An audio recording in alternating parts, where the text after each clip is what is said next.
Hey tú, ven, corre. Tengo algo para ti. Chécate esto.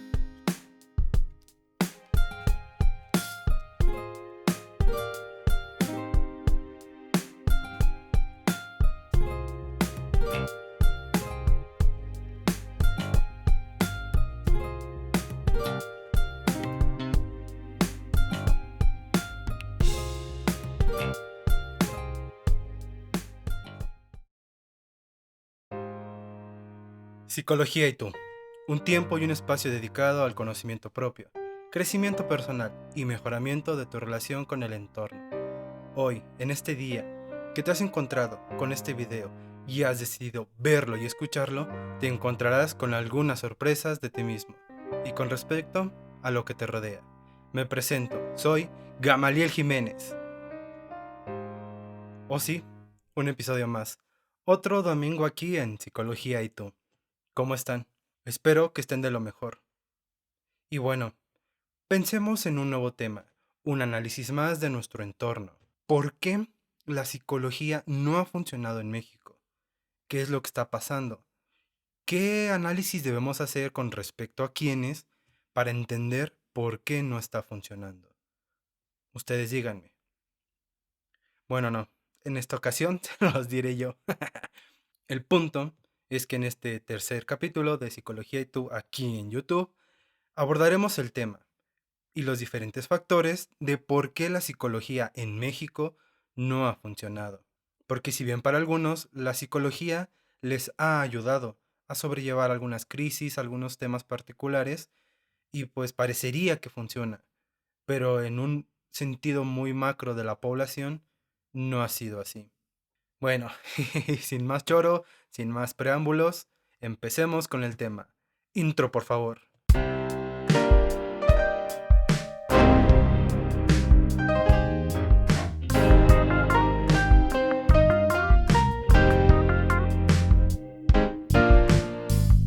Empecemos por un dato que ya había dado, y que es el más relevante al parecer. Ya he dicho que hay 12 psicólogos por cada 300.000 habitantes, y algunos otros datos dicen que 200.000. Pero aún así son cifras bastante distantes que complican la misión de lo que debemos hacer como psicólogos y como sociedad. Y otra peculiaridad más de los psicólogos que existen hoy en día. Así como han salido de sus instituciones, es que pretenden dar terapia. Sí, la mayoría no es especialista. Estos son datos del Instituto Mexicano de Psicología. ¿Y por qué algunos de los psicólogos creen que con eso es suficiente? ¿Y por qué tras haber estudiado 4 años y medio, 5, de una licenciatura, parecería que están preparados, ¿no? Pero la realidad es que a veces no es suficiente. Podríamos pensarlo que sí, pero desde mi perspectiva, es muy poca la experiencia a la que nos enfrentamos, pues tenemos alrededor de 19 pacientes o menos, y a veces no es suficiente el desempeño que se hace en esos 4 años y medio, 5. Y es que si lo comparamos, por ejemplo, con medicina, que tienen que estudiar más o menos lo mismo, ¿no? 5 años más sus de residencia, etcétera, y entonces ya parece poco para estar atendiendo pacientes. Por otro lado, si lo comparamos con nutrición, ya es bastante más parecido, porque ellos, al igual que nosotros, estudian 4 años y medio más su año de servicio, claramente. Pero, ¿por qué ellos sí podrían atender pacientes que lo hacen y nosotros no? Los motivos pueden ser muy sencillos, código ético, pero entendamos que la dirección de la carrera es bastante diferente. Y bueno, obviamente les hablaré de mi perspectiva como estudiante de psicología en el Instituto Politécnico Nacional. Y sí, claro, las materias pueden estar conectadas, pero aún así creo que no brindan la suficiente experiencia como para que como egresado empieces a dar terapia. Y bueno, pues por lo que he investigado en muchas otras universidades, es más o menos lo mismo. Y pues de cierta manera podríamos creer que es un punto a entender de los egresados y los estudiantes de psicología, porque pues ya estudiaste, ¿no? Pero aún así, creo que esto que he planteado hasta aquí no es suficiente como para responder por qué no ha funcionado la psicología aquí en el país. Pero ¿qué serán? Los estudiantes, los maestros, las instituciones públicas, gubernamentales, los mismos pacientes. Sigamos con el tema y entendamos un poco más. Y aquí hay que hacer algo interesante, un apunte bastante preciso e histórico de la psicología aquí en México. Y no me voy a remontar con Wundt en 1879, cuando fumó, cuando fundó, cuando fundó el primer laboratorio de psicología allá en Alemania. Bueno, porque pues, Alemania no está en México, ¿verdad? Pero bueno, después de unos cuantos años de lo que Wundt realizó aquí en México, Ezequiel Chávez en 1896 inauguró el primer curso de psicología, esto como una asignatura independiente en la Escuela Nacional Preparatoria. De ahí demos un salto a 1937, porque la Escuela de Filosofía y Letras de la UNAM crea el primer curso, el cual entregaría el título con maestría en psicología. Ya tiempo después, 1956, se inaugura el primer curso de psicología para un doctorado. Y bueno, hasta este punto tendríamos que entender que no ha habido licenciatura, hay doctorado y maestría. Bueno, no desesperemos, porque posteriormente, en 1960, se crea la licenciatura en psicología. Oh, pero ¿qué creen? Sin cédula profesional. Es decir, todavía no era del todo válida la licenciatura.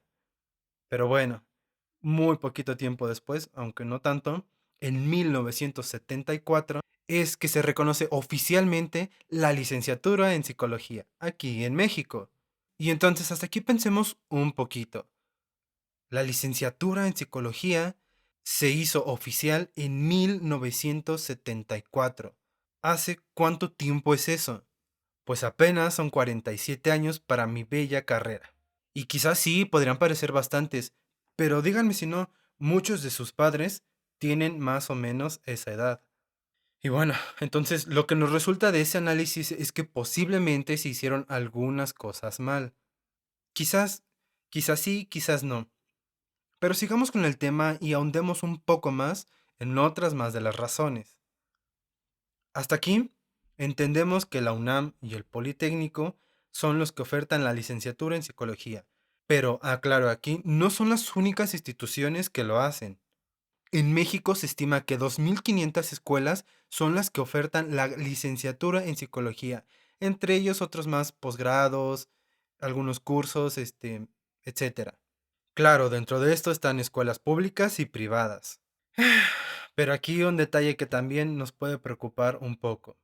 Y es que solo 86 de los planes de esas 2.500 escuelas están avalados por el Instituto Mexicano de Psicología e Investigación.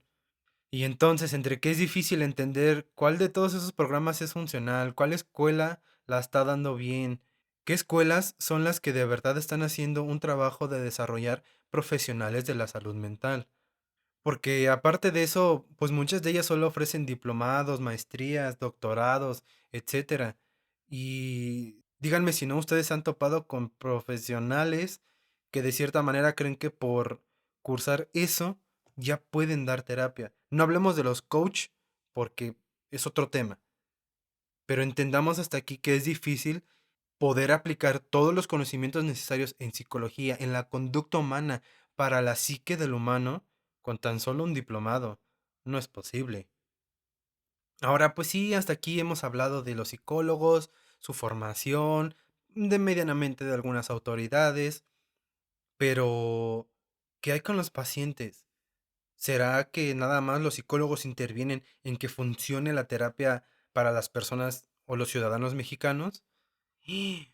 Hablemos de pacientes. Porque el mexicano es un paciente muy peculiar, pero mucho cuando va a terapia. Y también cuando no. Claro, y otra vez, de nuevo, me remitiré a contarles mi experiencia como practicante en la escuela y durante mi servicio social. Y mi primera observación es la más obvia. La gente en realidad no sabe qué tiene que hacer un psicólogo, cuál es su desempeño, cómo lleva una terapia, cuáles son todos los procesos que debe de realizar. Cuando uno se enfrenta a sus clases, a sus maestros, la mayoría tiende a hacernos una recomendación, que al inicio de la terapia le preguntemos a los pacientes, ¿qué esperas con venir a terapia? Y a partir de aquí les comparto mi experiencia en mi último año de especialidad. Llegó una madre, una joven madre, con su criatura, y cuando le pregunté, ¿qué esperas asistir de terapia? Contestó, Pues espero que mi hija se cure, que ya no me dé lata. A mí también me gusta preguntar, pues ¿en cuánto tiempo esperas que pase eso? A lo que ella contestó, pues espero que no mucho. A lo mejor unas 2 o 3 semanas. Yo creo que eso va a bastar. Y bueno, cuando me escuchó decir que al menos tendría que ir por unas 12 semanas, como que la idea no le agradó mucho. Afortunadamente siguió asistiendo, porque eso sí, muchos de los pacientes que llegaban veían el panorama y dejaban de asistir. Y es así que muy pocos pacientes, muy pocos, tienen la noción de lo que es el trabajo y el desempeño de un psicólogo. Aquí recuerdo otra experiencia que me contaron, la de otro compañero que estudia psicología. Con él llegó un paciente, el cual le dijo, pues yo vengo aquí con ustedes porque cuando he asistido con otros psicólogos, la verdad es que no ha funcionado mucho que digamos. Y como ustedes cobran poquito, pues así no me dará tanto coraje. Porque por lo que entendí ya había ido como con otros 5 psicólogos. Aunque ahí podríamos estar hablando de un rasgo medio psicópata, quién sabe, no escuché más del tema, pero bueno, eso es otra cosa. Y por otro lado, tengo muchas experiencias que pasé en mi servicio social.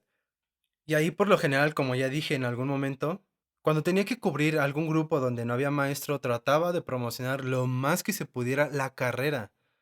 Y es así que les preguntaba a los chicos, tratando también de entender pues lo que ellos piensan, que para qué era la psicología, que qué creían que hacíamos nosotros y demás.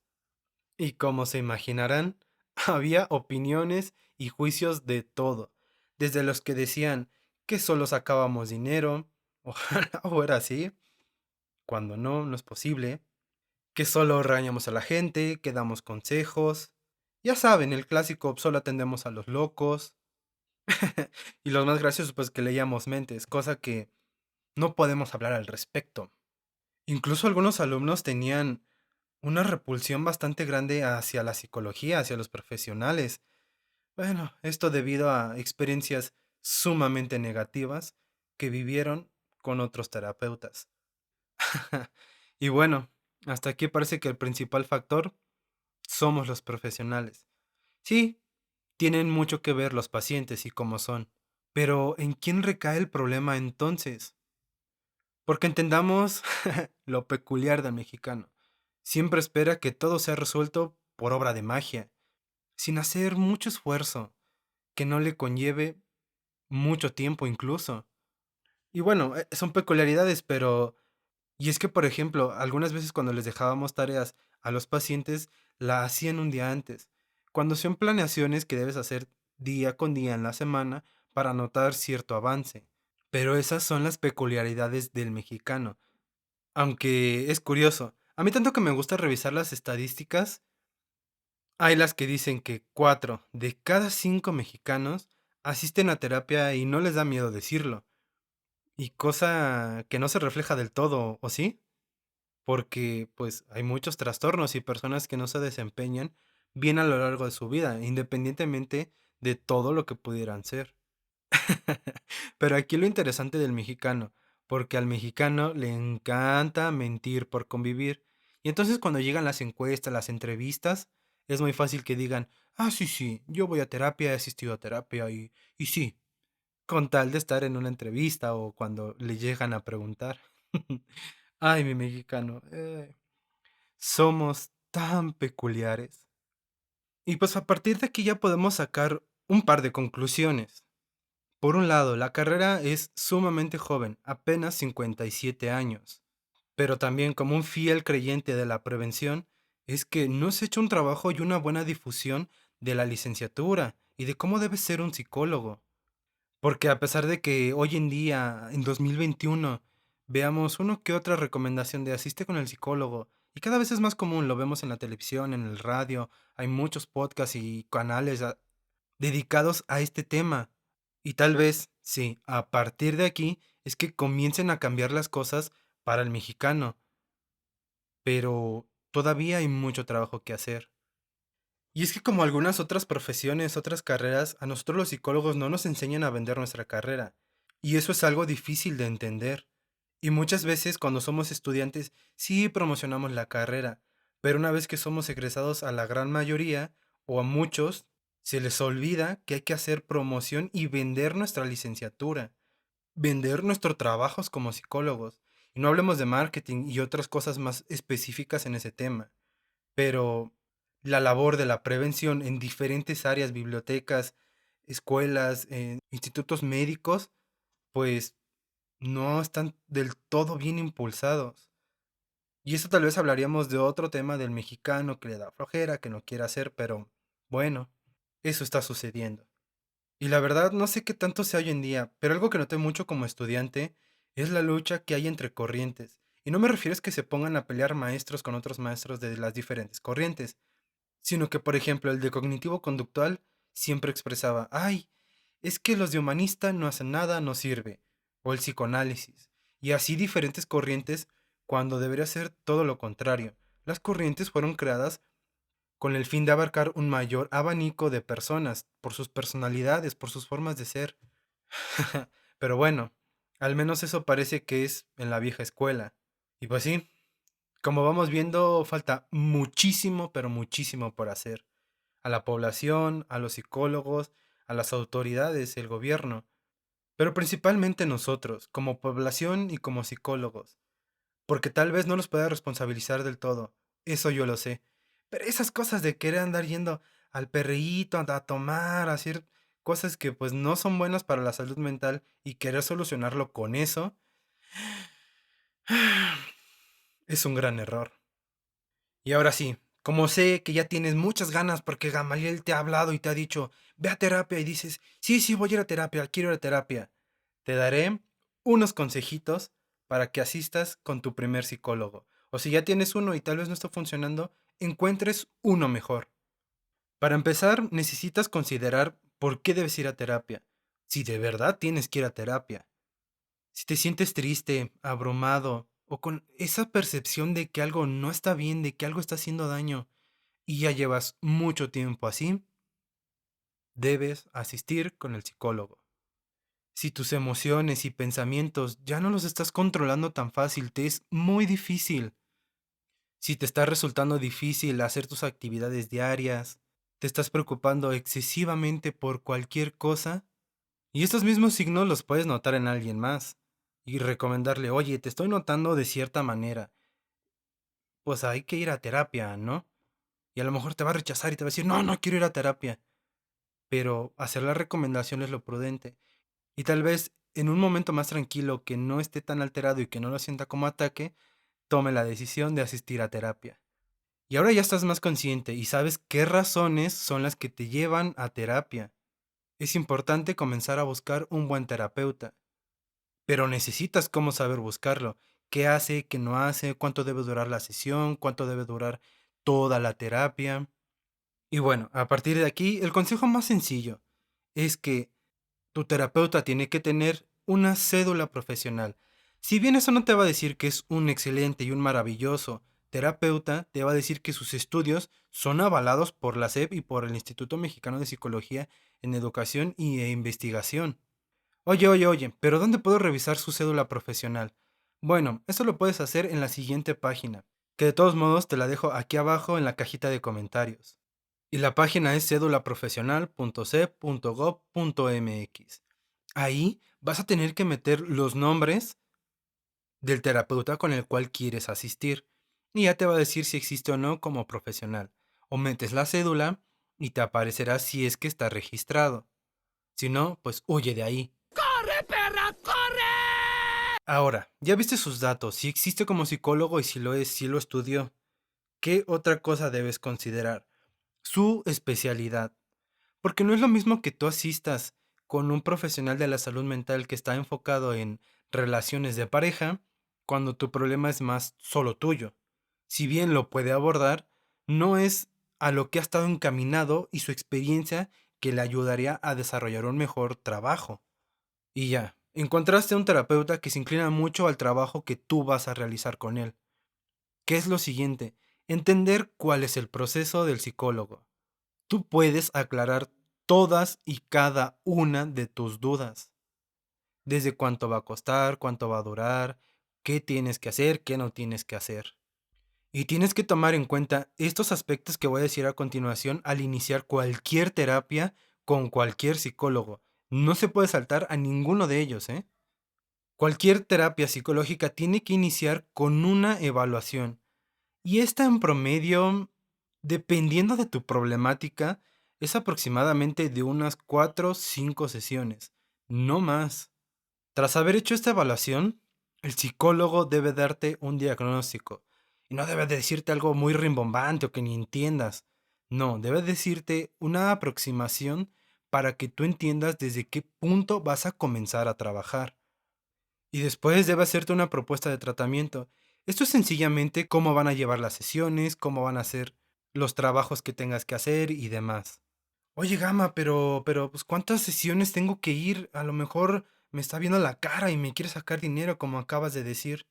Te voy a decir un promedio. El promedio que tú debes de tomar de sesiones es más o menos de 8 a 17. Esto depende completamente de tu problemática y del avance que vayas teniendo a lo largo de las sesiones. Aparte del tiempo que vaya a ser la duración de las sesiones, porque acuérdate que pueden ser 45 minutos o una hora.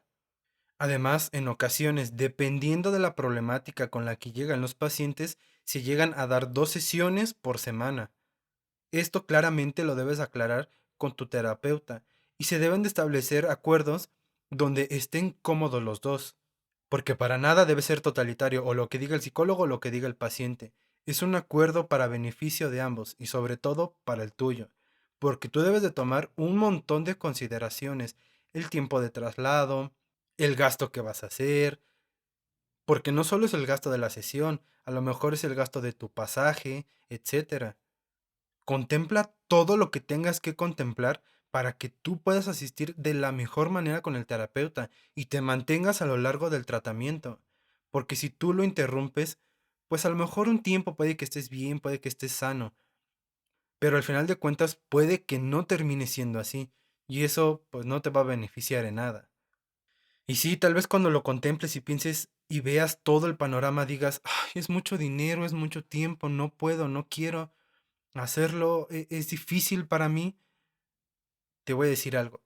Piensa en que tal vez valga más la pena invertir todo ese tiempo porque no lo estás gastando, lo estás invirtiendo. Y en la persona más importante, en ti, en tu crecimiento, en tu mejoramiento de tus relaciones, de todo lo que conlleve a lo que eres tú. Y dime, ¿tú crees que si te pones a pensar y que todo eso te va a llevar a sentirte mejor, no está chido, no está mejor? Yo creo que vale la pena hacer la inversión, hacer el esfuerzo. Y ahora sí, ya estás con las suficientes herramientas para entender qué hace un psicólogo, qué no debe hacer, por dónde debe ir más o menos tus sesiones y qué es lo que vas a hacer tú. Y así entiendes un poco más de cómo está la psicología en México. Pero ahora, para mí, yo creo que es tu turno. Ve a buscar información para que me digas, no, este ni sabe nada, está re chismoso. Y me lo escribes donde tú quieras. En las redes de Psicología y tú. Facebook, me encuentras como Psicología y tú. Instagram, como psicología y.tú. Y de paso te digo que está el podcast, si quieres ir a escucharme por allá, pues es otra opción. Y estamos llegando a los últimos segundos de Psicología y tú, de este tercer episodio aquí en YouTube. No te vayas, un momento, quiero que escuches lo siguiente. Ya sabes que la grandeza no viene sola, hay que trabajar por ella, hacer un trabajo enorme de disciplina, porque es muy fácil hacer las cosas cuando estás motivado, pero cuando no, hay que jalar de la disciplina, hay que hacer un esfuerzo, hay que movernos cuando menos queremos. Así es que trabajemos en lo que queremos, en lo que deseamos. ¿Por qué no? Espero que no pienses en dejar tu vida en el a ver qué se da, que sea lo que Dios quiera. Ya lo dije. Porque incluso Dios solo bendice el terreno de quien lo trabaja. Así que, ya sea por fe, por creencia en Dios, por creencia en quien tú quieras, haz las cosas por ti y para tu beneficio, para que crezcas, para que seas grandioso. Y pues es que con ello va a mejorar todo, tus relaciones contigo mismo, con los demás, tu percepción de la vida misma. Y con todo ello, espero que venga la paz, la buena vibra y mucha luz a tu vida. Espero y deseo que hayas aprendido algo, te haya servido de algo y por qué no, quizás te hayas divertido. No olvides que te espero acá abajo en los comentarios o en las redes de Psicología y tú. Esto fue todo por este episodio. Hasta luego, nos vemos.